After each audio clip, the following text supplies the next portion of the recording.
Chicken nuggets குழந்தைங்களுக்கு ரொம்பவே பிடிச்ச ஒரு ஸ்நாக்காக இருக்கும். நீங்கள் இதை மிட் மார்னிங் ஸ்நாக்காகவும் கொடுக்கலாம், இல்லைனா ஈவினிங் ஸ்நாக்காகவும் கொடுக்கலாம். குழந்தைங்க இதை ரொம்பவே விரும்பி சாப்பிடுவாங்க. வாங்க இந்த சிக்கன் நகெட்ஸ் எப்படி செய்யலான்ட்டு பார்க்கலாம். இதுக்கு ஃபஸ்ட்டு நம்ம பிரெட் க்ரம்ஸ் ரெடி பண்ணிக்கலாம்.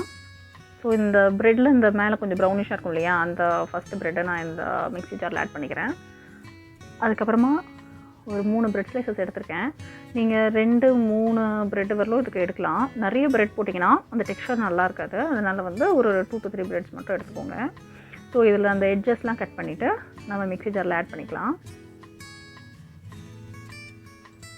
ஸோ இந்த பிரெட் க்ரம்ஸ் உங்களுக்கு ஜாஸ்தியாக இருந்ததுன்னா நீங்கள் அதை லைட்டாக ரோஸ்ட் பண்ணிவிட்டு நீங்கள் அதை ஃப்ரிட்ஜில் கூட வச்சுக்கலாம். ஸோ நீங்கள் வேறு ஏதாவது ரெசிபி பண்ணும்போது கூட அதை யூஸ் பண்ணிக்கலாம்.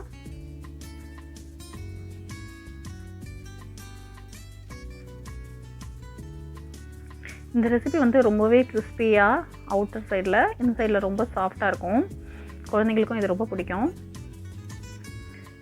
இந்த பேலன்ஸ் இந்த மெயினான பிரெட் இருக்கு இல்லையா, இதை வந்துட்டு ஒரு குட்டி குட்டி பீசஸாக கட் பண்ணிக்கலாம். இது வந்துட்டு நம்ம சிக்கன் நகெட்ஸ் பண்ணுறதுக்கு யூஸ் பண்ண போகிறோம். ஸோ இதை வந்து இந்த மாதிரி குட்டி குட்டி பீசஸாக கட் பண்ணிவிட்டு நான் வச்சுக்கிறேன். அதுக்கப்புறமா வந்து நம்ம இந்த பிரெட் க்ரம்ஸ் ரெடி பண்ணிடலாம். மிக்சியில் போட்டுட்டு ஒரு மீடியம் ஸ்பீடில் ஒரு 2 மினிட்ஸ் ரன் பண்ணிங்கன்னா அது பவுடர் ஆகிடும். அதை நான் லைட்டாக ரோஸ்ட் பண்ணி வச்சுட்டேன். இந்த ப்ரெட்டை வந்து நம்ம ப்ராசஸரில் போட்டுட்டு லைட்டாக பீட் பண்ணி எடுத்துக்கிறேன். நீங்கள் இதை மிக்சிலையும் பண்ணலாம். மிக்சியில் பண்ணுறதா இருந்தால் நீங்கள் வந்து பல்ஸ் பண்ணி தான் எடுக்கணும், இல்லைனாக்கா அது ரொம்ப பேஸ்ட் மாதிரி ஆகிடும். ரொம்ப பேஸ்ட் மாதிரி ஆகிற மாதிரி விடக்கூடாது, கொஞ்சம் கோர்ஸாக தான் இருக்கணும். தென் ஒரு 200 கிராம்ஸ் சிக்கன் வந்து போன்லெஸ் இதில் ஆட் பண்ணுறேன். நீங்கள் மிக்சியில் பண்ணுறதா இருந்தால் 2 வாட்டியாக பண்ணிக்கலாம், இல்லைனா பிரெட் க்ரம்ஸை பவுடர் பண்ணி நீங்கள் ஒரு பிளேட்டுக்கு மாற்றிட்டு அதுக்கப்புறமா சிக்கனை கிரைண்ட் பண்ணி ஆட் பண்ணலாம், நிறைய குவான்டிட்டியாக பண்ணுறதா இருந்துச்சுன்னா. ஸோ இந்த சிக்கனை ஆட் பண்ணிவிட்டு நான் இன்னொரு வாட்டி இதை வைப் பண்ணி எடுத்துக்கிறேன். இதில் ஸ்பீடு வந்து கொஞ்சம் கம்மியாக இருக்கும்.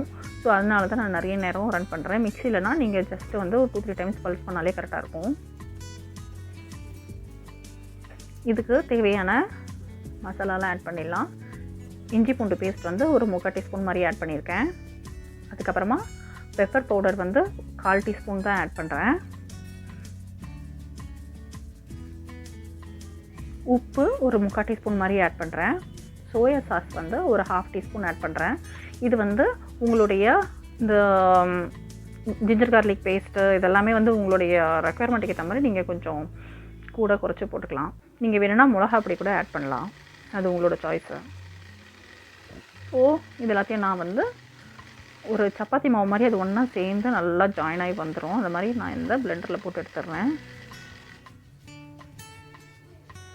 பாருங்கள், ஒரு ஸ்மூத்தான ஒரு சப்பாத்தி மாவு மாதிரி வந்திருக்கு. ரொம்பவும் பேஸ்ட் மாதிரி ஆகக்கூடாது, கொஞ்சம் கோர்ஸாக தான் இருக்கணும். அப்போ தான் நம்ம நகெட்ஸ் கடிக்கும் போது கொஞ்சம் க்ரன்ச்சியாக இருக்கும். இல்லைனாக்கா எப்படி இருக்கும்னா ரொம்ப மசிச்சிட்டிங்கன்னா அப்படியே பேஸ்ட் மாதிரி இருக்கும். ஸோ கொஞ்சம் க்ரன்ச்சியாக இருக்கணுன்றதுக்காக வேண்டி இந்த மாதிரி கொஞ்சம் பல்ஸ் பண்ணி எடுத்துருக்கேன். இந்த பிளேட்டில் கொஞ்சம் ஆயில் போட்டுட்டு இந்த நல்லா ஒரு 2 மினிட்ஸ் பிசைஞ்சு எடுத்துக்கலாம். ஸோ இந்த மாதிரி பிசைஞ்சு எடுக்கும் பொழுது நம்ம வந்து ஷேப் பண்ணும்போது நம்ம ஷேப் பண்ணுறதுக்கு கொஞ்சம் சைட்ஸில் வந்து வெடிப்பு எதுவும் வராமல் ஈஸியாக ஷேப் பண்ண முடியும். அதுக்காக தான் லைட்டாக ஒரு 2 மினிட்ஸ் பிசைஞ்சு எடுக்கிறது.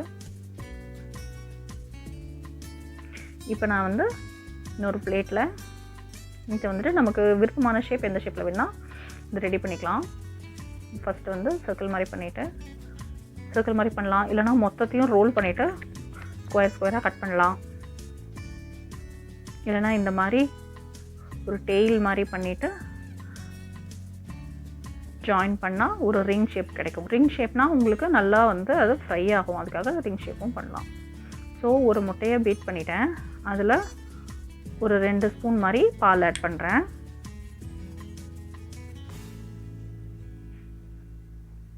உப்பு ஒரு 1/4 டீஸ்பூன் ஆட் பண்ணுறேன். இதில் வந்துட்டு பெப்பர் பவுடர் வந்து ஆப்ஷனல், நீங்கள் வேணும்னா ஆட் பண்ணலாம், வேணான்னா ஸ்கிப் பண்ணிடலாம்.